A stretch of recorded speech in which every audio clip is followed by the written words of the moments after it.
Assalamualaikum warahmatullahi wabarakatuh. Ketemu lagi ya kita dengan Bu Desi. Minggu yang lalu kita sudah membahas tentang materi klasifikasi materi, dan pada minggu ini kita akan membahas tentang suhu dan perubahannya. Bagaimana kabar kalian? Sehat semua kan ya? Siap ya untuk belajar suhu dan perubahannya kali ini? Sebelumnya akan Ibu jelaskan dulu tentang kompetensi dasar.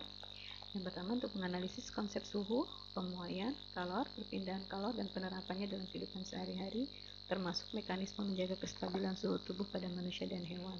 Yang kemudian, 4.4, kita melakukan percobaan untuk menyelidiki pengaruh kalor terhadap suhu dan wujud benda serta perpindahan kalor. Adapun tujuan pembelajaran kita pada hari ini yaitu yang pertama, kalian mampu menjelaskan pengertian suhu dengan tepat. Yang kedua, menyebutkan berbagai jenis termometer dengan tepat, kemudian mampu membandingkan hasil pengukuran berbagai jenis skala termometer, baik skala Celsius, Reaumur, Fahrenheit, dan Kelvin dengan tepat, dan juga membandingkan nilai suhu pada dua buah termometer yang berbeda. Nah, sekarang coba perhatikan gambar ini, gambar seorang ibu yang memegang dahi anaknya. Menurut kalian, apa yang dilakukan oleh ibu tersebut? Dapatkah tangan dijadikan untuk mengukur suhu? Sekarang coba pegang punggung tangan kalian masing-masing. Apa yang kalian rasakan? Berapakah kira-kira suhunya? Nah, harus ada alat untuk mengukur suhunya. Apa sih alat itu? Nah, nanti silakan kalian kerjakan LKPD. Nanti dikumpulkan melalui WA group dan juga classroom ya. Sekarang kita akan bahas tentang apa itu suhu. Suhu merupakan suatu besaran yang menyatakan derajat panas suatu benda. Alat untuk mengukur suhu itu disebut dengan termometer.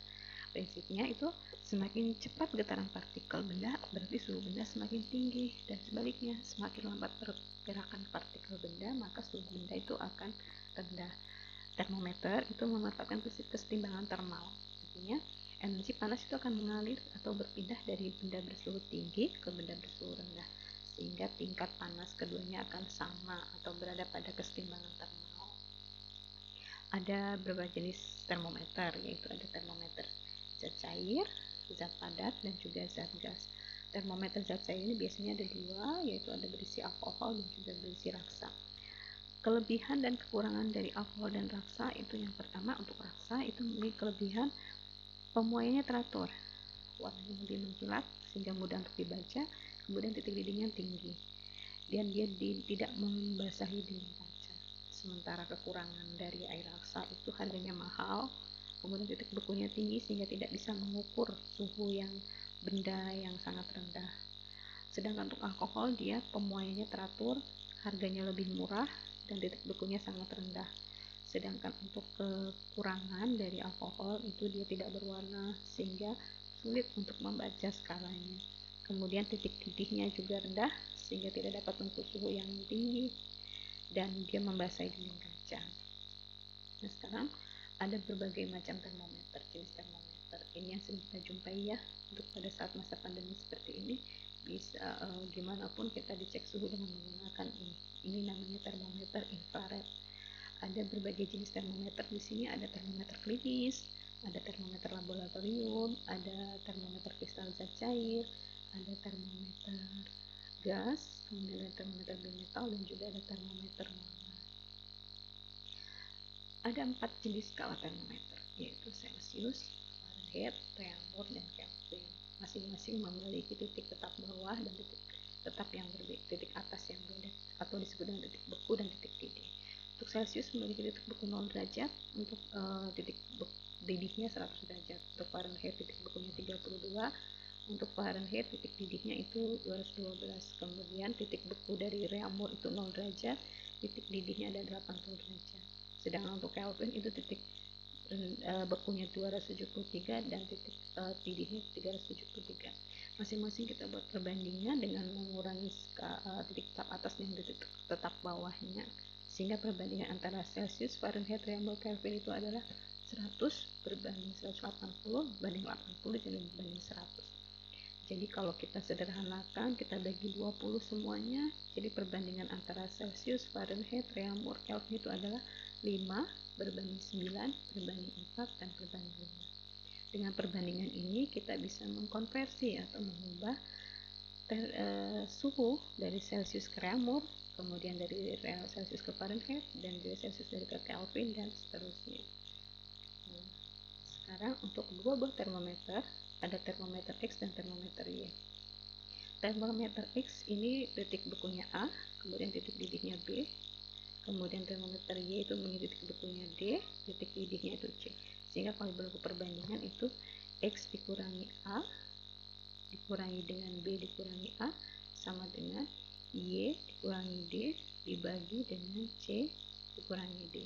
Ini untuk perbandingan antara dua termometer ya. Nah, ini salah satu contoh soal. Misalkan ada suhu suatu benda itu 80 derajat Celcius. Tentukan suhu tersebut dalam skala Reaumur, Fahrenheit maupun Kelvin.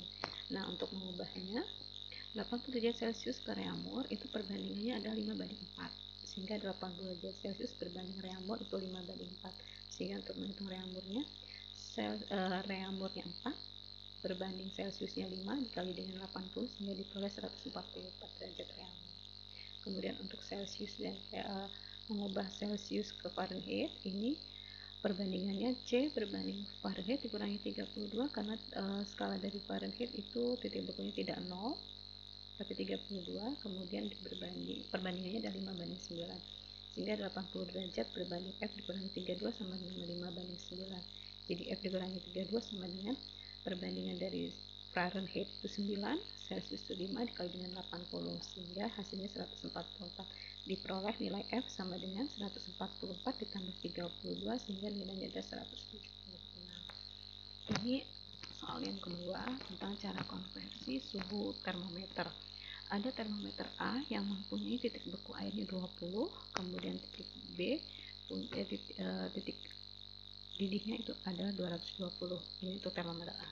Kemudian untuk Celsius sendiri itu titik bekunya 0, titik didihnya 100. Jadi kalau kita buat perbandingan antara titik letak atas sama bawah, untuk termometer A itu 200 dikurangi 220 dikurangi 20 itu 200 skala. Kemudian untuk termometer Celsius itu 100 kurangi ada 1 skala. Jadi kita buat perbandingan, jika suhu benda diukur dengan Celsius pada suhu 40 derajat Celcius, maka jika dengan termometer A suhunya berapa? Kita buat perbandingan. A suhu di A berapa dikurangi 20 skala bawahnya berbanding C sama dengan perbandingan tadi 200/100. Sehingga A dikurangi 20/40 sama dengan 200/100. A dikurangi 20/40 sama dengan, kita sederhanakan menjadi 2/1.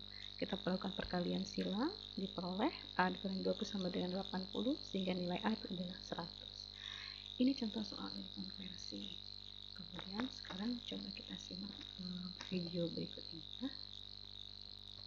Informasi dari dunia internasional, lebih dari 1.000 orang meninggal dunia akibat suhu udara panas di India. Suhu udara diperkirakan masih akan meningkat hingga 2 hari ke depan. Udara panas mencapai 47 derajat Celcius melanda India beberapa hari ini. Cuaca buruk ini menyebabkan lebih dari 1.000 orang meninggal dunia. Andhra Pradesh menjadi daerah terparah dengan korban meninggal mencapai 852 orang. Dan daerah terdampak berikutnya adalah Telangana dengan korban meninggal mencapai 266 orang. Cuaca panas diperkirakan masih akan meningkat 2 hari ke depan. Selain Andhra Pradesh dan Telangana, ibu kota India, New Delhi juga mengalami suhu udara hingga 45 derajat Celcius. Dan kebanyakan mereka yang meninggal adalah para pengemis dan para gelandangan dan juga para pekerja yang memang harus bekerja di tempat-tempat yang terekspos panasnya matahari. Betul. Ya, itu video tentang meningkatnya suhu panas di India, dan ini berkaitan dengan suhu. Dan sebagai bahan evaluasi, silahkan kalian kerjakan soal berikut ini ya. Jika suhu udara panas di New Delhi itu 45 derajat Celcius, silakan hitung suhu udara daerah tersebut jika diukur menggunakan termometer skala Reaumur, Fahrenheit, dan Kelvin. Demikian materi yang bisa Ibu sampaikan hari ini. Jika ada pertanyaan, kita bisa berdiskusi nanti di forum WA grup ataupun di Google Classroom. Terima kasih. Semoga